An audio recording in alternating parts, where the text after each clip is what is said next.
নাচ থেকে মডেলিং, তারপর অভিনয়ের নাম লেখান জান্নাতুল সুমাইয়া হিমি। এখন পুরোদস্তুর পেশাদার একজন অভিনেত্রী তিনি।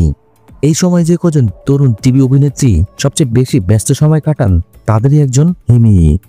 নিউ মিডিয়ার বদলতে হিমির সুখ্যাতি ছড়িয়েছে ওপার বাংলাতেও।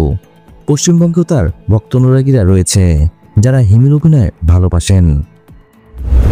ক্যারিয়ারে অনেক নাটক টেলিফিল্মে অভিনয় করেছেন হিমি। ভিউর প্রতিযোগিতাও পিছিয়ে নেই এই অভিনেত্রী।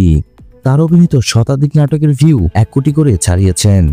হিমির ভেরিফাইড ফেসবুকে একটি ফটোকার্ড পোস্ট করা হয়েছে। তাতে বলা হয় 109টি নাটকে প্রতিটি 1 কোটি ভিউ। হিমির সাফল্যে গর্বিত টিম হিমি। এরপর থেকে শুভেচ্ছা বার্তা ভাসছেন এই অভিনেত্রী।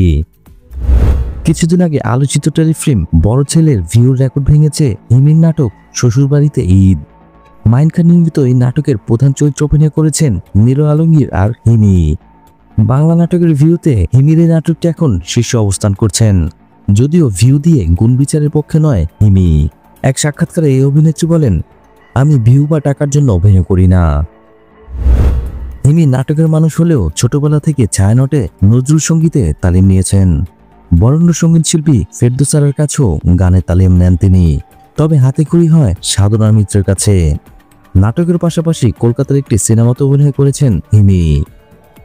হিমির জন্য রইল শুভকামনা।